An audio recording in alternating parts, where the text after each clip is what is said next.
So welcome to Made in Ely, where we chat to local business owners about what they're building and how they're doing it, recorded here at Ely Work Collective. So today's guest is Sophie Elliott from Sophie's Cakes and Afternoon Tea. Hello, Sophie. Hello. So first of all, we wanted to kick off. So tell us who you are, where you are and what you do in Ely. I'm Sophie, and I run Sophie's Afternoon Teas and Cakes in Ely. It's in 8 3 Cups Walk, so it's just off the Market Square in the little alleyway from the car park. So a little tucked away, but on the way from your car, so it's quite handy. Yeah. So the tea room, we sell afternoon teas, cakes, all homemade by me. We're open Monday to Saturday as well. So yeah. That's us. Lovely. Okay, so let's dive in. So if someone came to Ely for the first time, how would you describe what you offer? I'd probably say my main focus has always been the cakes and the afternoon tea. Because like I said, I make all of them myself. And I started on Ely Market, the farmer's market, with the goal to always get my own place. So the cakes are very much the main focus. But we do have savoury items like sausage rolls, which I also make. And the sausage meat comes from my brother's farm because he's a pig farmer in Ramsey. Amazing. So it's all homemade. Yeah. And then we have paninis, cheese scones, which are always really popular. We kind of get afternoon teas as well, of course, cream teas. Cakes and more cakes. Lovely. And of course, coffee like and it. tea. Amazing. Well, before we dive in, I've got to ask a key question. What's your favourite at the moment? What's the favourite cake for yours and also your customers? I would say my personal favourite cake to eat. Yeah. I love either Victoria sponge or a cheesecake. Ooh. I'm very kind of simple. I like the simple thing. Or meringue, like Eton Mess or lovely. Pavlova, which I don't actually always do at the tea room, to be fair, but they're my favourite to eat. Yeah. But to make, I don't know, I think I love all the sponge cakes. Yeah. And I love trying different flavour combinations. Because once you've got your basic sponge recipe, you can just sort of chop and change the flavours. And because I do gluten-free, I do vegan and stuff like that. So it's quite nice to be able to experiment with different flavours. Yeah. But so we always have lemon, coffee and walnut on the counter, which always are popular favourites. Brownie and cherry flapjack.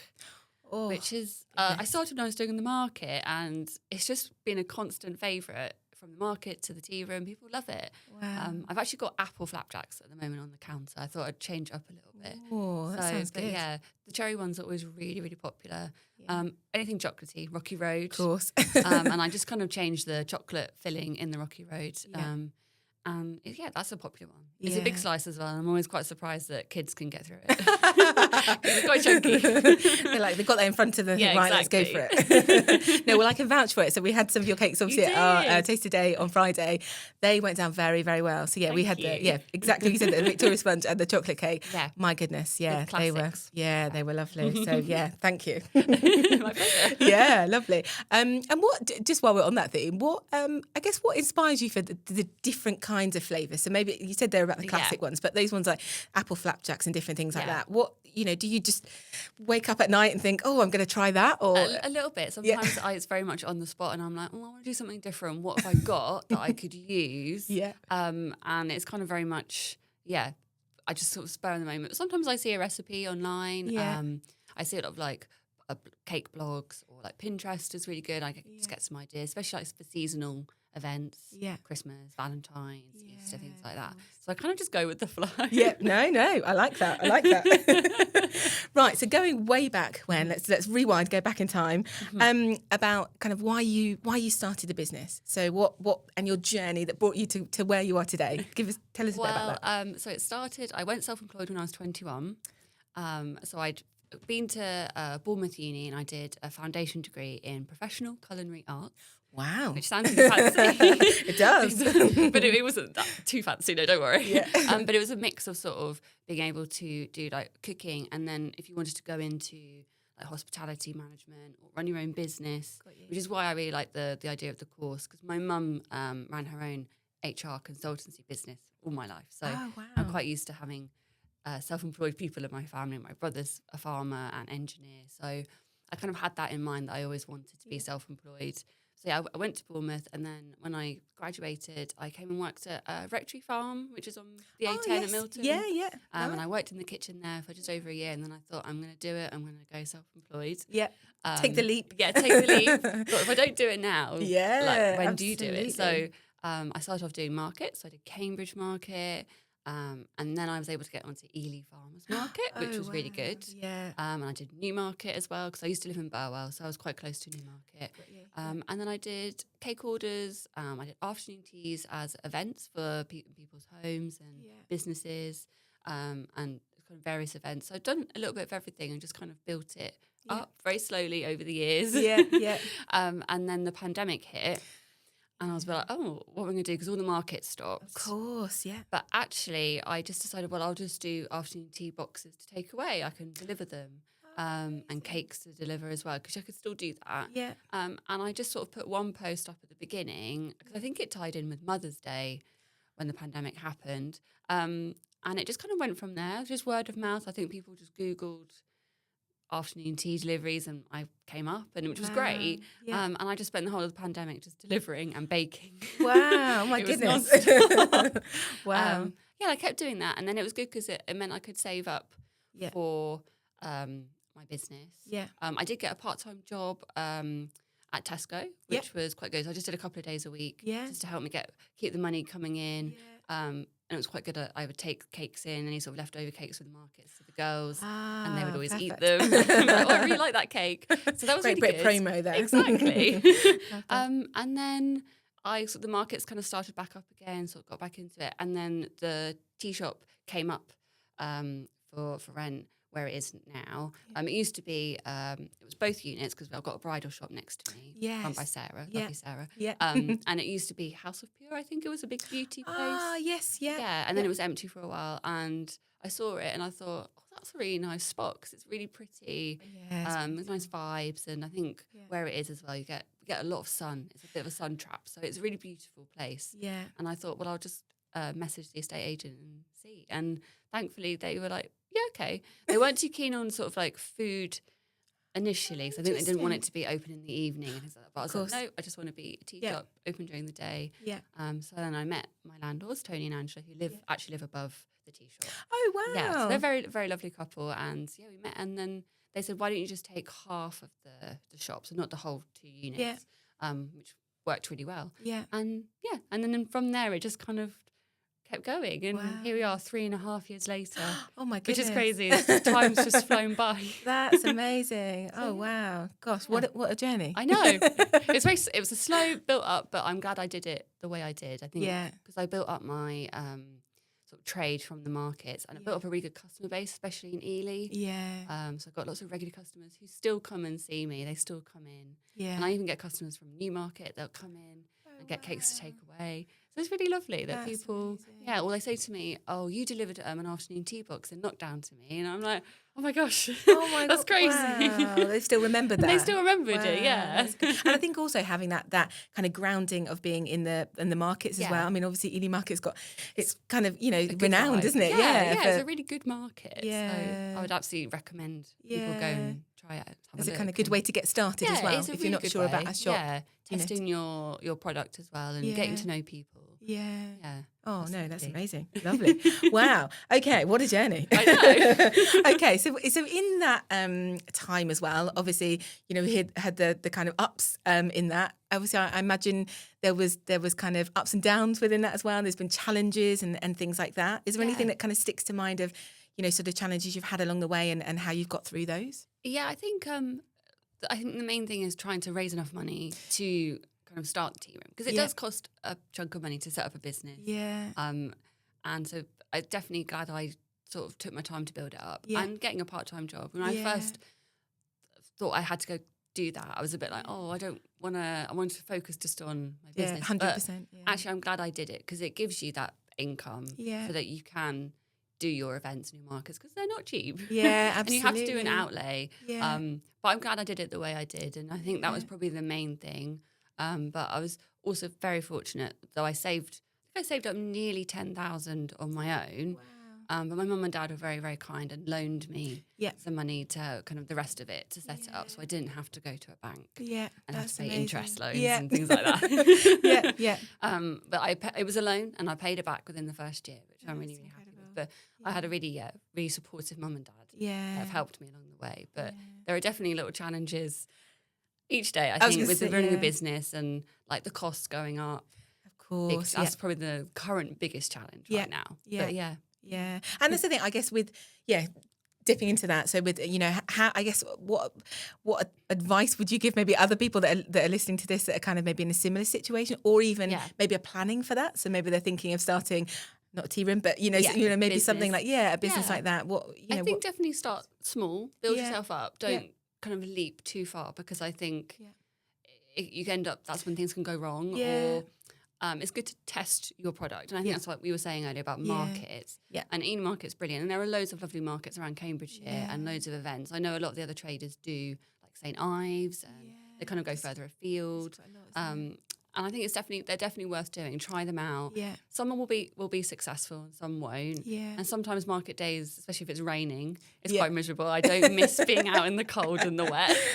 But then some days are so good, and you can build up a customer base. And if you're doing something that you can go online as well, I know a lot of traders will have their products online. Yeah. And I think that's a really good way, like Etsy, or just getting yourself online, have a little website, and just kind of build it up. Yeah, don't be afraid to sort of start small and and learn as you go, because you'll make mistakes and you won't always get it right. Yeah. So just keep going and keep trying new things and just getting your name out there. I think that's important. Yeah. Oh no, absolutely. No, definitely. So I guess moving to the flip side of that, we heard about sort of challenges and how you've kind of overcome them. What would you say, I guess, are your sort of your favourite parts of the day, or favourite parts of running the business? What really inspires you to kind of keep going? It's hard work, but I love doing it because it's what I've always wanted. Yeah. So I think when I get there about sort of 7:30, and that's when I'll bake all the scones and the sausage rolls, and I'll ice all the cakes that I've made sort of the day before. So I like that kind of morning bit where I can get all of that stuff done. Yeah. And then I think just kind of throughout the day, it's nice. We have so many wonderful regulars. Yeah. It's nice to come in. You know their order. You can have a little chat with them. And they're always so lovely. Like, they get us Christmas cards. Oh, wow. And I think, just kind of getting through those kind of little moments in the day. And then normally in the afternoon, sort of after lunches, I'll start, if I need to bake cakes for the next day. Yeah. I'll do that then. Yeah. So I do feel like I'm always baking. It's good when you like it. Yeah, exactly. I wouldn't do it if I didn't like it. No, that's great. Just touching on that made me think about that as well. About the baking. Where did the love of that come from? Obviously, you said you started out with this very fancy qualification at uni and kind of built up from there. Always wanted to do something for yourself. Where did that love of cooking, that love of baking come from? I think I've always loved cake. Yeah. So I think that's important if you love eating cake. But my granddie's and my mum's mum was a fantastic cook. And I think I just kind of she always had cakes. And she always had food in the house. So I kind of grew from that. Yeah. And then my granddad was diagnosed with celiac disease sort of later in his 60s. Oh, wow. So she kind of had to learn how to bake again. So I kind of remember her baking cakes, that had to be gluten-free for him. And I'd be like, well, I want some. Yeah. I'm going to try that. Exactly. And she did really well, bless her. And I think it's just kind of gone from there. And she taught my mum how to cook. And so my mum then taught me. Yeah. And then I've always loved doing it. It makes me happy. And then I thought, what could I do for the future? And because I didn't really know what I wanted to do when I was at school. It was only in my last year I was like, I'm not really sure. Everyone's applying for university, and I was like, I don't really know what to do. Yeah. And I did my bronze, silver, and gold Duke of Edinburgh award at school. Oh, wow. And the gold, you have to do a residential section, so you have to go away and learn a new skill or volunteer. And I did a cookery course. And I came away and I thought, I really, really love this. This is what I want to do. So I didn't really want to go to a catering college. So I found some universities that did a sort of catering course, which kind of would have that sort of management or the kind of going self-employed. And Bournemouth came up, and I went for it, and I loved it. So I'm really glad I did it. Yeah, well, we are too. No, it's amazing.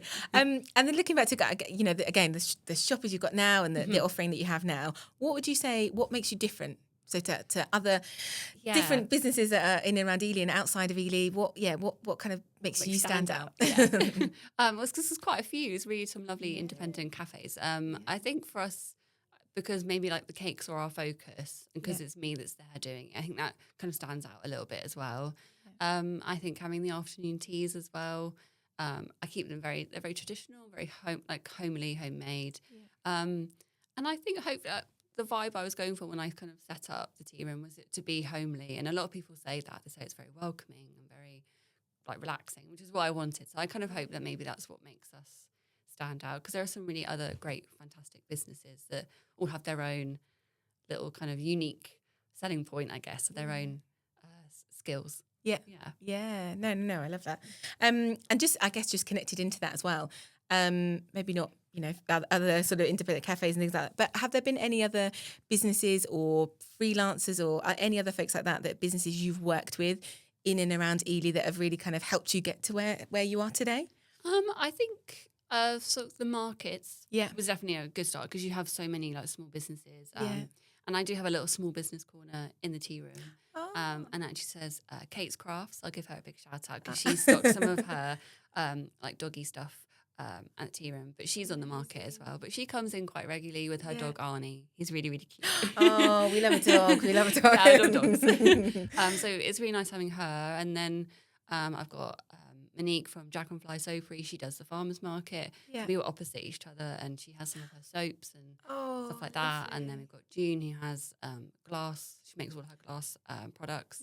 And she's done like the Cathedral Fair. She used to be at Hadnam Arts Gallery as well. Oh, lovely. And I've got two amazing artists that have their artwork on my walls. There's Laura. She is fantastic. She does a lot of like half-term sort of market stuff, so she can do stuff with the kids. But she also does Sketchbook Wednesday, if you've heard of Sketchbook Wednesday. I have, Yeah, that's Laura. So she's fantastic, and she has her artwork. And then a friend of ours, Vandy, who's based sort of at the other side of Cambridge, she has her other artwork. So I think it's nice that I wanted to keep supporting other businesses, and people can obviously display flyers and business cards. So definitely like all the kind of the market traders, a lot of them come in. I know Jake from Jake's Kitchen, he comes in sometimes. And I always like to kind of like his post, because his cakes look amazing as well. So I'd like to support each other. Ely Grazing, which is a fantastic. Martin quite often comes in and he buys some scones or things like that. So and it's nice you can see them, or Ali as well. As this is quite a few now. Now you said it. Ali from the Wildflower Clover Company. She's kind of just in the archway. The little flower shop. She always comes in and gets a drink. So that's what's been saying. That's why I wanted to sort of touch on that, because that's one of the things we've noticed at the Wet Collective since we've started, is that how many other local businesses are sort of really keen to help champion each other. Like there isn't that, or there certainly doesn't feel that competitive element. Everyone, regardless if you're doing the same thing, you're in the same industry, everyone's offering something slightly different, and everyone's happy to kind of work together and see how we can build each other up, which I think is really it's quite good, special. I think because it's hard running a business and these days, and I think people always on Ely, I see a lot of like online, is that they want to support local businesses, which is great. But you've got to keep going out and keep supporting us. And it's good that we can stick together and we can look out for each other. And it's really nice. No, lovely. And well, on that theme, why Ely? Why did you pick Ely in the first place to open up? Yeah, that's a good question. I think I grew up in Milton and then lived in Burwell for quite a bit. And then my parents moved to Hadnam. So I'm really not that far. And I think it's kind of wanted to be close. And then doing like the farmers market here. I just really liked Ely. I think it's a really good market vibe. And I think it's a nice, even though it's small, but it's got enough going on.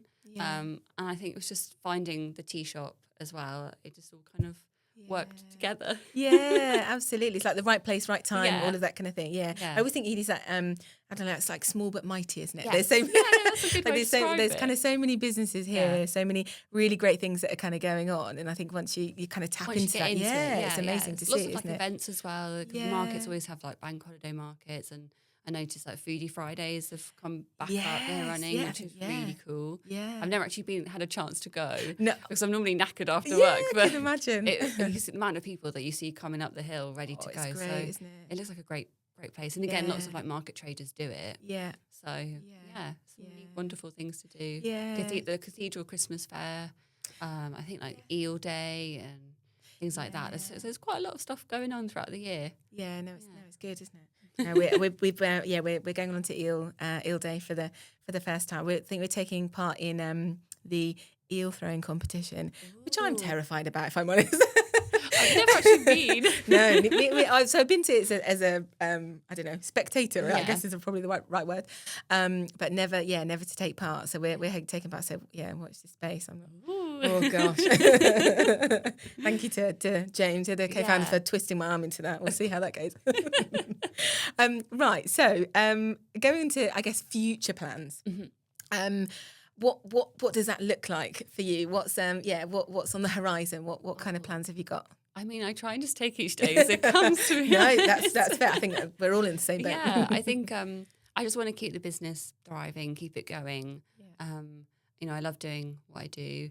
I know people always say, "Oh, you should get a bigger space," and I'm like, "But that's more baking, more work." I don't know if I can do it, but I love the space that I have. So I think just to keep it going would be great, because there are quite a few other businesses have been going for 10 years or more, and I think that's really, really cool, actually. Absolutely. To be able to do that. Yeah, especially think throughout like a pretty turbulent time. Yeah, exactly. From a business perspective. Like you say, all of changes. The stresses now. Yeah, so which is really cool. So it'd be nice to be able to do that, just to keep going and sort of say, oh, we're celebrating our 10th year. Yeah, definitely. that would be really good. Yeah, amazing. And I think also as well, just from personal experience of coming in as well, you've got a lovely kind of support staff around you. Like, the guys in the shop seem so lovely. So I guess that helps as well to... Absolutely, yeah. Having the right team is really, really good. And I have such a wonderful team at the moment. They're brilliant. And they're all very different. Got different ages or at different stages of their life. But they're all so lovely and kind and hardworking, very supportive. Yeah.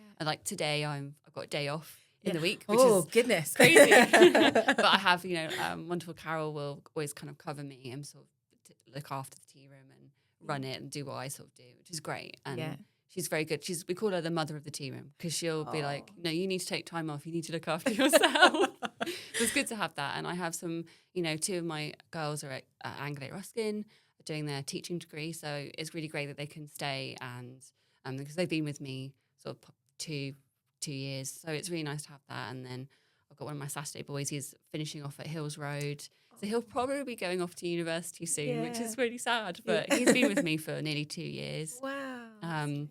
And then I've had some new people kind of start in September. And so it's really nice to have a good team that you can rely on and like keep you sane. Absolutely. My goodness. And just while we're on that, how have you done that? Because I know some of just from chatting to different businesses as we have already, I know that can be a challenge for some people. I think finding the right staff, keeping the right stuff, all of that. There's so many kind of challenges in that. What are your, I guess, big tips on how you've done that? That's really good, because I'm actually going through, one of my team is leaving it soon.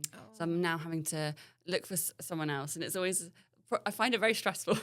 No, because you have to, it's trying to find, like say, the right person and slot into your team, and to have the right work ethic, and especially with if you're in customer service, to have that kind of bubbly personality and be able to serve customers, because it's a long day, and you do have to keep the smile on, and sometimes that's hard. Yeah, I can imagine. But I think it's just you need to find what works for you, and don't sort of disregard people. It's always good, because I've had quite a lot of CVs in, and I think, well, you need to meet someone, you need to see what they're like and talk to them, and I think you can get the right vibe of someone.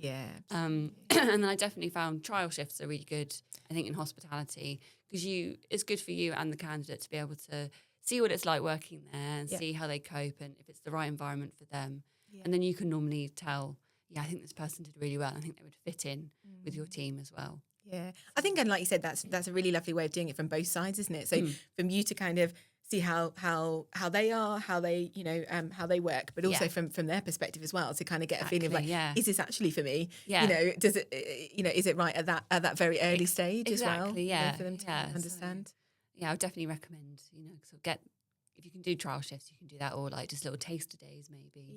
But it's definitely a challenge, but it's been good. Like I said, my mum worked in HR, so it's always been quite handy to have her professional perspective on things. Absolutely. So oh no, definitely. And is an interesting cake a must for folks that that work there. Yeah, I suppose they do need to have, absolutely an interesting cake of some description or scones. Yeah. Which actually all my team are really good. They do try cakes or they order birthday cakes for family, which is great. So they'll always kind of go, I'm going to try this cake, Sophie. And they'll be like, that's really good. And I'm like, this is good, this is good. Good, a bit of taste testing as part of the role. Exactly, Well, they take it home for family and friends, and that's really nice because then people will, they'll tell someone else. It's all word of mouth, which I think is really important when you have a food business. Absolutely. So it's brilliant. Yeah, no, it's lovely. So I guess last question I kind of wanted to dive into. So, is we're kind of ending the podcast for most of the guests on this kind of note. Is what was the one thing that you love about Ely that people might not know? That's a tough question because I don't know. But I think I think we were saying earlier, like I love the fact that you have all the markets. I think, and there's quite a few independent businesses, which is nice to have because if you go maybe like to Cambridge, it's a bit harder to be an independent business there because of all the costs. But come to Ely and you have those little individual shops and the coffee shops and the markets, I think are a really good way of highlighting because it's a beautiful little place and you've got the river and I think the cathedral. I'd never really been into the cathedral before I kind of started up a business here. Wow. And then I've been in a couple of times because they have all these events. I've been to the silent disco a couple of times. Oh, gosh, yeah, I love that. It's really good. It's really amazing. So I think it's got more to offer than you initially think. And it's a nice little, it's not that far from Cambridge. You can get on the train. Yeah. Yeah, so I think you should definitely pop by if you're not from Ely. Have a little look around and come on a market day. Yeah. And try one of the lovely coffee shops. Yeah, absolutely. No, definitely. So finally, just to end, just for folks that maybe didn't listen to the bit at the start, where can people find you and anything you'd like to kind of plug or promote, anything you've got going on, any specials that we've heard a bit about, anything from that side as well you'd like to let folks know? So yes, we're in 8 3 Cups Walk, so in the little passageway between Four Hill Car Park and the Market Square, so you can park your car and just walk up the hill and we're right there on your left-hand side. I forgot what you asked. So, and then any cakes or anything, any specials you've got going on at the moment? We've kind of just got like the afternoon teas. We've been getting a lot more bookings with those, which is really good. So book an afternoon tea and sort of watch the space for the summer because we'll get all like the summer menu ready. Pop in. Lovely. Well, it's been so wonderful to chat to you. For anyone, so again, from personal experience, we can definitely recommend you guys that anyone that hasn't been in, come in and definitely, like I said, the celebration cakes, like I said, we highly recommend, and we've put some pictures up on our socials of your cakes on Friday. They are divine. So anyone that, if you want something like that, a bit more special, a bit, something a little bit different as well, to check you guys out. Thank you so much. Lovely. Thank you, Sophie. Thank you.